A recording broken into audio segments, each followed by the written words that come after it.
Kansara DTV news ગુજરાતીમાં આપનું સ્વાગત છે। નજર કરીએ આજના મુખ્ય સમાચારો।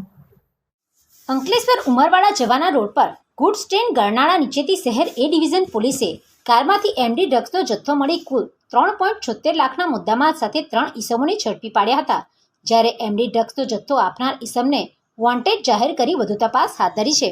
અંકલેશ્વર શહેર એ ડિવિઝન પોલીસનો સ્ટાફ પેટ્રોલિંગમાં હતો તે દરમિયાન સુરત પાર્સિંગની સિયાઝ કારમાં એક ઈસમ મેફેડ્રોન ડ્રગ્સનો જથ્થો લઈ ઉમરવાડા રોડ પરથી પસાર થનાર હોવાની બાતમી મળી હતી।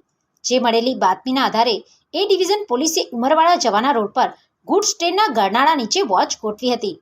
એ સમયે કાર અને એક બાઇક આવતા પોલીસે કારમાં તપાસ કરતા તેમાંથી સિગરેટના 2 બોક્સમાં સંતાડેલ 12.12 ગ્રામ મેફેડ્રોન ડ્રગ્સનો જથ્થો મળી આવ્યો હતો।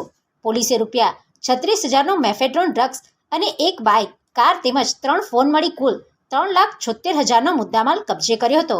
પોલીસે કોસંબાના તરસાડીની સહયોગ સોસાયટીમાં રહેતો હેમંત દિનેશ પટેલને ઝડપી પાડી સાથે સ્થળ પરથી કાપોદરાની અયોધ્યાનગરમાં રહેતો સૌરભ પ્રકાશ દેવરે અને સંજાલીના વિશાલ જુગલ તિવારીને ઝડપી પાડ્યા હતા।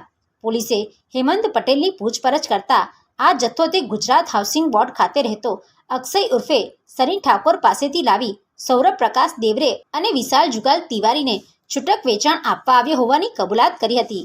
એ ડિવિઝન પોલીસે ગુનો નોંધી અક્ષય ઠાકોરને વોન્ટેડ જાહેર કરી તેને ઝડપી પાડવાના ચક્રો ગતિમાન કર્યા છે।